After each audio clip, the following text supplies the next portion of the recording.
Hello అండి. Hi. నేనండి మీ వాసునండి. మీకైతే ఈరోజు హెయిర్ కలర్ ఉంటుంది కదండీ! హెయిర్ కలర్‌కి ఆల్టర్‌నేట్‌గా ఏమేసుకోవాలో చెప్తాను.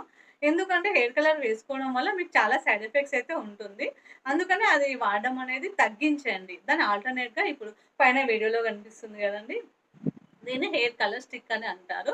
ఇది ఎలా వాడాలంటే ఇప్పుడు వైట్ హెయిర్ ఉంటుంది గదండీ! మనకి వైట్ హెయిర్ ఇక్కడ హెయిర్ మీద ఎక్కడైనా ఉంటుండొచ్చు కదండీ! ఇక్కడ హెయిర్.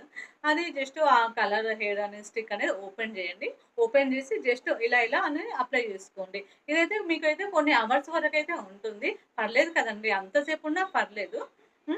మీరు బయటికి ఫంక్షన్‌కెళ్ళేటప్పుడు ఎప్పుడైనా బయటికి అర్జెంట్‌గా ఎమర్జెన్సీగా వెళ్ళాలనిపించినప్పుడు ఇది అప్లై జేసుకోండి. మీరు వైట్ హెయిర్ అనేది మీకు బ్లాక్‌గా మారిపోతుంది.